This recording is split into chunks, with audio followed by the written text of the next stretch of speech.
అదే RTV app వార్తల్ని క్షణాల్లో చదివే అవకాశం ఉంటుంది. ఒక న్యూస్ పేపర్, ఒక టెలివిజన్ ఛానల్ మీ చేతుల్లో ఎప్పుడూ ఉంటాయి. బతుకమ్మ చీరలు సిరిసిల్ల నేత కార్మికులకి సంవత్సరం మొత్తం ఉపాధి ఇచ్చేది. ఎందుకు ఆ స్కీమ్ ఆపేశారు? దానివల్ల సిరిసిల్ల వేలాది మంది నేత కార్మికులకు ఉపాధి పోలేదా? ఇప్పుడు టీఆర్ఎస్ పార్టీ చేసిందల్లా మేము చేయాలని అనుకుంటే పొరపాటు. కానీ ప్రజలకు ఉపయోగపడేది చేయొచ్చు.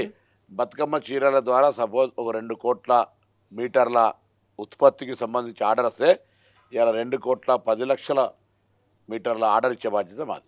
ఏ రకంగా ఇస్తాం?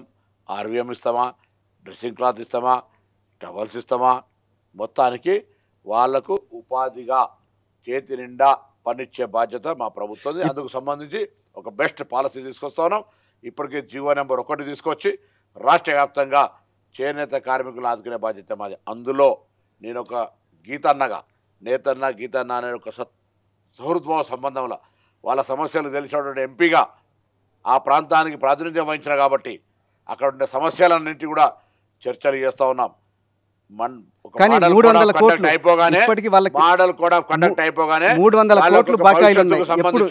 భవిష్యత్తుకు సంబంధించిన ఒక మంచి దీర్ఘకాలికమైనటువంటి ప్రణాళిక భవిష్యత్తు బాగుపడడానికి ఇస్తాం. కానీ ఇంకా 300 కోట్లు వాళ్ళకి బకాయిలు ఉన్నాయి. ఎప్పుడు ఇస్తారు? పాత ప్రభుత్వం పెట్టిన బకాయి బాధ్యత వహించాలి. అలా మీకు బాధ్యత 50 కోట్లు పేమెంట్ చేసినాం.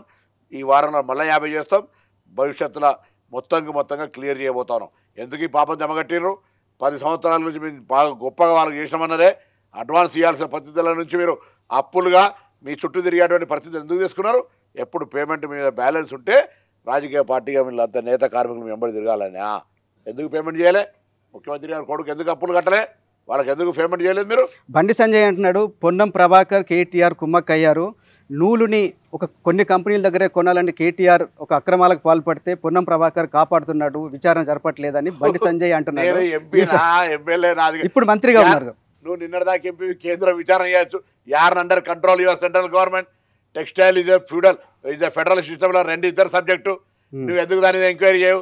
నేను నిన్నటిదాకా మాజీ ఎంపీని, నీకు చేత కాదు.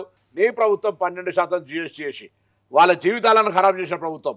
ఇలా యార్ను కొనుగోలుకు సంబంధించి నేను కేటీఆర్ కుమ్ముక్కైతే పీకినవా? 10 ఏళ్ళు 5 ఏళ్ళు ఎంపీ పీకినవా? ఎందుకు చర్యలు తీసుకోవాలి? అరెస్ట్ ఎందుకు చేయలే? ఇలా నేను అధ్యక్ష పదవి నుంచి ఎందుకు తొలగించి చెప్పు?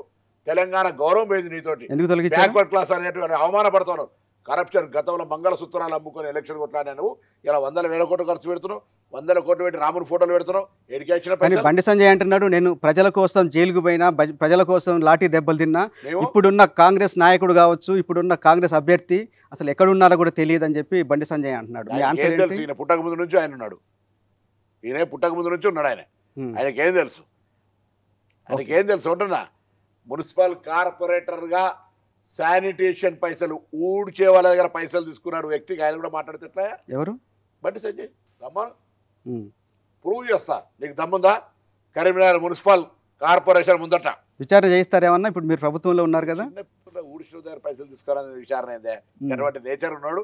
ఆయన మానసిక స్థితి మాకు తెలుసు. కానీ నేను ఎందుకు చెప్తున్నా అంటే, బ్రదర్, ఊరికి ఆరోపణ చేయడం తప్పు. నువ్వు శానిటేషన్ పైసలు తీసుకున్నది ఇవాళ కూడా నా దగ్గర ఎవిడెన్స్ చాలామంది ఉన్నారు. ఆ టీమ్ ఆఫ్ కాంట్రాక్టర్, కౌన్సిలర్స్ అంతా తెలుసు. ఎంపీకి ఉన్నప్పటి నుంచి నువ్వు ఎంపీ అయినావు. ఏం మార్పు చేసినావు? ఇవాళ నువ్వు టెక్స్టైల్ మీద యార్ను కొనుగోలు చేసినప్పుడు అవన్నీ జరిగింది. పొన్నం ప్రభాకర్ ఇవాళ కొమ్మగాస్తున్న మంత్రి అయినాక నువ్వే ఎంపీ ఉంటే ఎందుకు చేయలే? ఆరోపణ బట్టగాల్సి. మా పార్లమెంట్ సభ్యుడు ఎంత గొప్ప వివేక్ అంటే, మీ తల్లిగారు మీకు జన్మనిస్తే మీ తల్లిగారి కుమారుడు నువ్వని సర్టిఫై, ఆ తల్లి నిన్ను సర్టిఫై చేయడానికి నరసమ్మ నీవు చెప్పాలంటే మాతృమూర్తులు ఎంత అవమానపడతారా? ఈ దేశంలో మాతృత్వానికి ఉన్నటువంటి విలువ ఎంత గొప్పది. అటువంటి వ్యక్తి మాకు ఘోరమైనటువంటి పరిస్థితి. ఆయన ఏం చదువుకున్నాడో తెలుసా? అడుగు ఒక్కసారి. అఫిడేవిట్లు అనేది అన్నమలై BA సైన్స్ ఉంటుందా?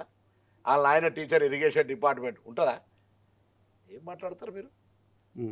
తాలికాయకు నాలికకు మెదడుకు ఉండదు. గంగుల కమలాకర్తో అంత కొట్లాడినారు గ్రాంట్ మీద. ఎందుకు కాంప్రమైజ్ నన్ను అడుగు మాట్లాడతలేదు అని అడగవు మీరు అన్నాడు.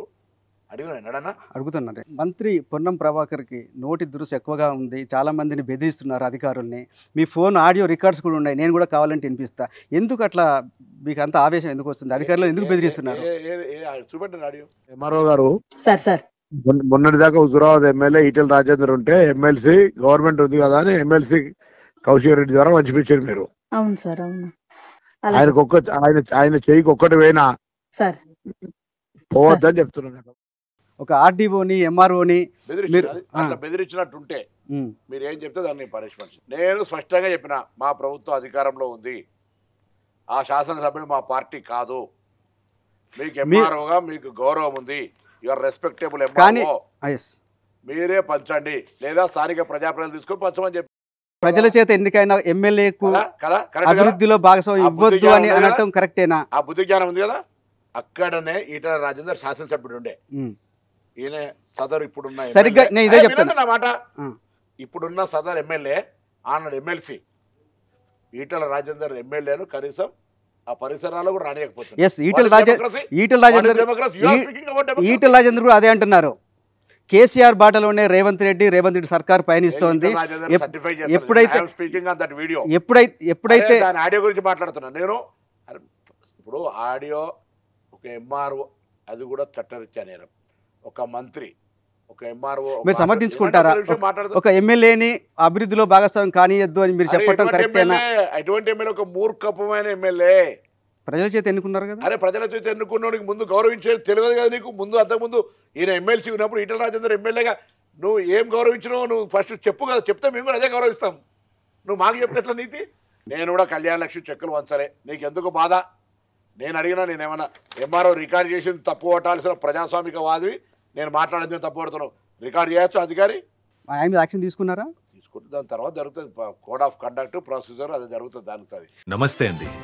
ఇది వ్యాపారం గురించి కాదు, ఓటు గురించి. ఎన్నికల్లో ఓటు వేయడం మన హక్కు మాత్రమే కాదు, కర్తవ్యం. ఎంతో మంది మహా నేతలు శ్రమించి ప్రాణత్యాగం చేసి ఈ అవకాశాన్ని మనకిప్పించారు. అందరూ ఓటు వేద్దాం. ఎందుకంటే ఓటు హక్కు ఊరికే రాదు. నా ఓటు ఎవరికో తెలుసా?